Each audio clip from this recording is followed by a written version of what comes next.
I believe this is your first film, Yeah. and I believe it also came out of your process of moving from theory to practice whilst working at Culturgest. Maybe if you can talk us through a little bit about the genesis of this film and also your journey towards becoming a filmmaker and making that decision, and then afterwards to coming to this film itself. Well, I was working after school. My first step into working life was also this work experience at the restorator workshop. So I knew the place already. But while being there, I was quite unhappy with the routine of the work. And I was missing basically a theoretical part to it, because we weren't really trained in a theoretical way. We were working practically, like you see in the film. And I wanted to get back to more theoretical problems. So I decided to start studying art research and philosophy. And in the beginning, I was quite happy with it. But then I realized that it was somehow also not the right step for me. And I began watching a lot of movies, also in university, and actually visiting courses at the university seminars about films and film history with Andrei Ujica and Razvan Radulescu. Mm-hmm. And then I decided to apply for the film class at our university. Mm-hmm. So with this film, you're actually returning to a place you know very intimately then, having been through the restoration project itself. Yes. In some way, do you feel like your three characters are almost proxies for you yourself and the journey you went on through that year? Definitely, I have some kind of an identification with them. But besides this, I really wanted to get back to a place where I could quietly film this age period. I wanted to find a setting where I would have the opportunity to speak to young persons coming directly from school and looking for their way, basically. Mm. And this setting was in my, I reminded a lot, I had a lot of, I thought about a lot of about the discussions I had with my colleagues when I was working there, and what kind of dialogue is possible if you get to know people in this way. Mm-hmm. By working with each other and having so much time left to reflect. Mm. That's why I wanted to get back there, basically, to have an opportunity to portray this age period. Mm-hmm. And these decisions. Mm-hmm. And I think it's something the film does very eloquently through staying within the confines of the Atelier. You managed to tease out several different paths within the film itself. It operates as a coming of age story in many ways. It's about the pressure and the weight of decisions in many ways as well. And it is also a quite tender and delicate investigation of femininity, I think it's fair to say, as well. Yes. And maybe we could talk about the place of the young woman within this film, actually. I find it both probing and tender within the way that this develops, because obviously the film talks about the place of the woman in the workplace. The film also directly takes on the question of whether restoration is in itself a feminine activity, I guess I'm putting in quotation marks. And maybe if we could have a little conversation about this, about the idea of capturing these young women at this age, and the way that the film actually breaks down femininity and the idea of that in a myriad of different forms. Yes. Well, I think they all three have different approaches to it, and they reflected in different ways. Lily, for example, the girl with the short hair, she was really conscious about her professional role, as they all are in a certain degree. But Lily had the strongest urge to keep this up until the end. And the other two, I don't know, Valerie is really playful, and she's really ironical also, and plays a lot with different kinds of roles also. And Isabella, I don't know, she's really funny for me and really cynical also, not sometimes. And yeah. No, it's true. It's very powerful actually. Between those three, we get a very well-rounded portrait of a kind of nuanced youth, no? From pessimism to Valerie's slightly kind of dreamy kind of demeanor, maybe a little bit more conservative as well. Yes. There's a certain way that Lily looks at the camera as well, which is kind of quite cheeky and self-assured. Yeah. I think in terms of her kind of knowing. And maybe we can talk more about these three characters and whether was it a process of distillation? Were there other people working in the ateliers that you've consciously edited out of the film to have this trio? Or maybe we can talk about your relationship with these three. No, what is not clear in the film actually, which you can only guess it, is the fact that they do the most of the work, the practical work. It's the three of them. And besides them, there's no one else working in the workshop, besides the boss, which also assists them, but mostly it's the three of them doing the work, really. Does anyone have any questions they want to bring into the conversation this time? If you ever do, I can see you just beyond the lights. If anyone wants to. If not, I'll continue that and also be talking about I think, again, coming back to the idea of these three characters, I mean, the sense of them working together really builds a great intimacy, I think, within the film. You see it as a kind of, there's a certain sisterhood that goes on. There's also this notion that maybe work provides a temporary family to a certain extent. There's a very, very deeply familial kind of tone to the film and the interactions. And maybe if I'd be interested to hear you talk a little bit more about that experience of kind of entering that family and also your own relationships with the characters as they develop throughout the shoot.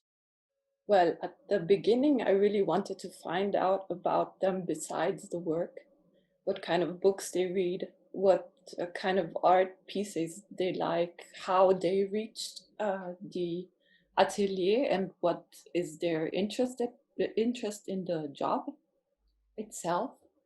And I spent a lot of time with them. I even recommended books to them at a certain point. And yes, I don't know, I got to know them really well, actually, to a certain degree, but there were also some boundaries they showed me. And I think you can also see that in the film, that each of them decides up to which point they want to let me in also. And I tried to respect that, but the boss I knew already because I had worked with him. So he trusted me and he knew that what I wanted to do. And with the girls, it was really, I really got to know them well, and I really liked them a lot, and I'm still friends with them, actually. Did Lily decide to continue her work there? No. None of them, actually. Yes, but you were speaking before about the fact also that that in the film it said that a lot of women do this job. But it's still also a problem that a lot of men are in leading positions, I guess. Yes, and the universities are full of women actually learning how to do this. I think it's quite interesting, actually. There is, I think I feel that that's there very much in a subtle through line throughout the film as well. Her worth obviously is there as kind of the overseer of the film, but always lingering in the background a little bit. He seems a very gentle, generous man, but he also kind of has a curious kind of paternal role within this situation. Yes. Yes. And he's confronted with their problems every day. I mean, he leads them through this year, and they have to build up a relationship with each other, and they enjoy talking to each other, and they see him as a role model. Yes, for sure. And maybe we can go back to talk a little bit about the way you've structured the film as well. I think you make some quite interesting decisions within it, for sure. At the beginning, it starts out as a much more objective appearing film. And gradually, it feels like you allow yourself to become more present within the film. You break the fourth wall. The young women start talking both to you and to the camera as well, which kind of maybe reaches its apex at the end of the film when Isabella is almost directing you, I guess. Yeah. Maybe you can talk about how your approach to the film maybe changed along this on your journey of making it, or whether you always thought that you might have a presence within the film as well, or whether that was something that came through the edit. That actually came through the edit. I wasn't sure about it while shooting, although I allowed some interactions between us, and I posed questions. I didn't only observe them. But still, I wasn't sure if I was going to appear later on. But during the edit, we decided to integrate some more playful elements, also some restaging. For example, Valerie going through town and looking at the books in the window shop, the shop window, sorry. And also the first few minutes with Valerie's letter to the boss. That was something that we added later on. So we decided to add some fictional moments to the structure we had built up to then, to connect and to stress some narrative elements. And Valerie becomes really key within this, it feels. The film opens, of course, with her letter full of hope and aspirations at the beginning. And we then have her voiceover return at the end that is suddenly very cynical, questioning her own motivations and what she wants from work, whether a hobby should be turned into a profession. Maybe we can talk about you kind of working with Valerie, I guess, almost as we have a triptych of protagonists, but Valerie seems to be the wave that washes through the film as a whole. Yes, I tried to build up the whole middle part actually on her doubts and her beliefs, and the way she tried to open up about it and to reflect herself and her role in the atelier, and the way she will lead her life afterwards. So at a certain point, I decided to break up the film in an introductory piece at the beginning, which is concerned with the setting and with the work they have to do and what they represent in the workshop, also what function they fulfill.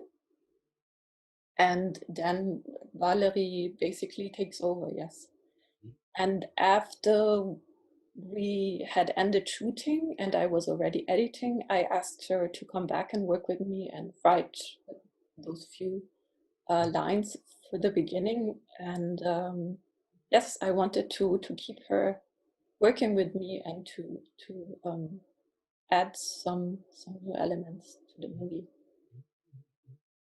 Does anyone have any questions they want to pose to Madeleine at all? Or comments about the film? Then I might also like to go back to kind of the idea of how you've structured the film. I think for me, what was, it feels in watching the film that there's a scene right in the middle, and it feels like the longest scene, when Valerie and Isabella are talking about motherhood and work. And it seems really like a fulcrum of the film, or like a hinge, and almost a hinge for when the film flips from optimism to a kind of more skeptical relationship to the idea of this work in particular and the idea of work in general. I'd like to just ask you to elaborate maybe on that scene and your decisions around it and how it operates within the film for you. That's actually really a central scene for the film. I built up the rest of the film around this scene, actually. And for me, it was really important because it's the moment in which they actually have really enough space to speak as little philosophers. I don't know. They have these really contrasting ideas, and they stick to it until the end without really much, without really allowing some compromises. And I wanted to show these two conflicting ideas in a very explicit way also. That's why I didn't want to shorten much from the scene. It was actually a 20 or 25 minute long dialogue, and it was only the three of us left in the workshop. So I guess, yes, and it became really intense. And they both also play really a role. I don't know, they enjoy speaking themselves into this position, into the position they And it also brings out again the nuances of difference of well, approaches to life from these three 19-year-old girls who find themselves in the same position as well. Yeah. And also you get to know so much about their background, about the way they grew up, about everything that supports their way of thinking. And about how Valerie's dad suggests everyone should hold wine glasses as well at some point. Yes, it connects actually the rest of the talks between the girls also, reconnects it and repositions a lot of their way of thinking. And I'd like then to kind of jump from that. Oh, there's a question here.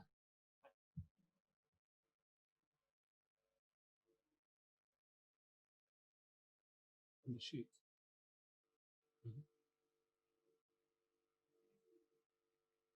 I think I have to relay this because I don't think you can hear. Can you, Madeleine? No. So the question is, there's an interest in knowing how big the crew was you were working with on the shoot, and then it has a second part.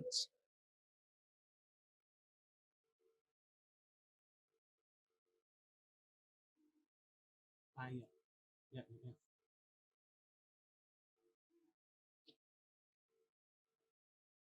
Okay. So the question is, so you had the first bit about the scale of the crew, and that was motivated by an interest in the way that the camera often kind of glides around the room, looking into unexpected places. So there's a question about how you worked with the camera and your crew whilst preserving this kind of sense of intimacy. Yes, we were always at maximum 2 people. This means I was either alone or I had someone with me who was taking care of sound. And I decided really early to keep this very severe and stable framing. And then sometimes I really enjoyed gliding from one place to the other. Also, while the lunch scenes, I really like this effect from swiping from one to the other. But why unexpected, can you ask? Why unexpected, Madeleine asked you? In which sense?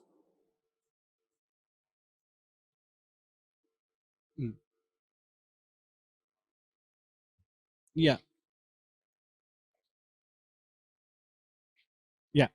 We're saying unexpected is a huge positive in this interest. And I think the interest is how the camera will move away from a conversation. We will sometimes be mid-conversation and the images will start to pan out towards a kind of broader context, often an empty context as well, which is quite interesting. Or a depopulated kind of context of the studio. Yeah. Yeah, it's true. Sometimes I just missed something and I decided to find some other pictures for it, something that says something about the scene on another level. And I sometimes also struggled because of this decision to keep the camera stable, to find material to edit. So we had to be creative somehow. And this was my first film, so I was sometimes, yes, I could have thought differently about the staging, but I needed to find solutions then afterwards. I think, yeah. No, I was just saying, I think for us, it's definitely a positive. And it seems for me also to introduce another layer of the doubting that's going on within the conversations as well. Also, the decision to go out of the atelier was something that we added afterwards, because we felt like the girls really trapped in this workshop somehow. And we tried to work out some scenes in which we could go out and show something more besides the workshop, and something that that creates a deeper or a larger context. For example, when you see the city and there is the voiceover and so on. Any more questions for Madeleine? Then I might move to just to kind of wrap up by asking you about the ending, actually. It feels like there were myriad different paths you could have taken. Isabel suggests one to you directly. You have the departure of the three girls gradually from their time at the Atelier as well. But the last last words we hear are, life is an ongoing test. I wondered if you could maybe just talk us through the way that you've closed down the film. I think it lingers very powerfully with the decisions that you've made. Yes, I mean, for me it was such a strong moment, because Isabella tries to add her own thoughts and to work with me on this scene so much, and she leads me. And that was a moment in which it became also clear again for me that the movie is about the way they think, and the way opening this room for their thoughts while they're working, and for their relationship to life, but in an active way. I don't know, there aren't so many opportunities you get to show actually their intimate thoughts. Yes. And I don't know, I really like the way she said all of this so playfully. No, I think it's incredibly powerful, actually, and a really intelligent coda to the film as well, as we accompany our characters on this journey through emotions and through relations with each other and through their first steps into the world. I guess if life is a test, I guess making a first film is also a test. So I just wondered whether you could let us know of your next steps, actually, given that this is a film about next steps. And yes, I'm working actually on my diploma film for the university, but right now I'm shooting, and I'm going to be seen in front of the camera for a project by a friend. So that's what I'm doing right now. Yes. That's perfect. I will act now myself, and I will be in front of the camera, and that's really exciting. Well, we hope to get to see you on both sides of the camera very soon. But in the meantime, thank you so much for sharing your film with us. We're delighted to have it at the festival. And I'd like everyone to say thank you to Madeleine Merino. Sorry you can't see the audience, and thank you for being with us virtually. We wish you could be here in person. But I'd like to let everyone else know as well that the cycle body of work will continue until Saturday, I believe, here at São Jorge, but also continues online in its historical retrospective in a different context until the 3rd of November on DA Films. Madeleine, thank you again. Good luck with your next project. Thanks a lot. Thank you.